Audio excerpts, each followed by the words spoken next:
बच्चों के माइंड में क्वेश्चन आ सकता है कि समाज में जो ये विषमता है, असमानता है, वो लिंग के आधार पर है, धर्म के आधार पर है, जाति के आधार पर है, भाषा के आधार पर है। ये सारी जो विषमताएं समाज में नजर आती हैं, अमीर गरीब की भी है, अमीर गरीब की भी हो सकती है।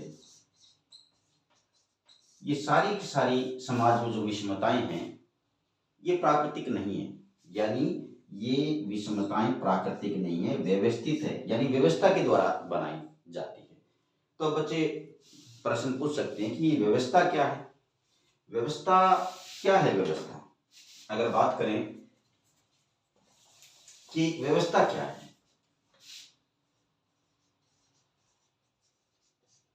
व्यवस्था की चर्चा करें। व्यवस्था की बात करें कि इस व्यवस्था के द्वारा कि कुछ लोगों को उच्च दर्जा प्राप्त है, कुछ को निम्न दर्जा प्राप्त है।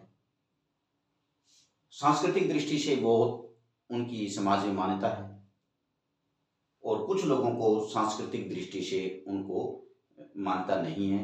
उनकी संस्कृति को या कहीं उनके कार्यों को निम्नतर कम आंका जाता है, और कुछ लोगों की जो है संस्कृति को उच्च माना जाता है, उनके कार्यों को भी उच्च दर्जा प्राप्त होती है। तो ऐसी व्यवस्था समाज में विषमता के लिए बना दी जाती है, और उस ये व्यवस्था बनी रहे। जैसे अभी हमने चर्चा की कि जिन लोगों को सांस्कृतिक दृष्टि से उन श्रेणी का दर्जा प्राप्त है, वो इस व्यवस्था को बनाए रखने के हक में रहेंगे, और जिनको निम्नतर आंका गया, निम्नतर दर्जा प्राप्त है, वो इस व्यवस्था को चुनौती दे सकते हैं। व्यवस्था कैसी बनी रहे, इसके लिए आप अगर बात करें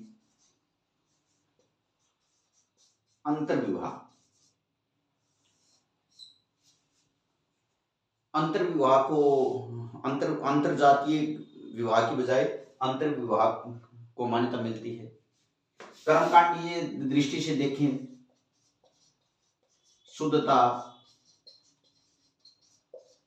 अशुद्धता पे जोर दिया जाता है, जिसका हम इसी चैप्टर में आगे आएगा, ऐशिक रिश्ता, उसके बारे में हम अलग से चर्चा करेंगे। अनुलोम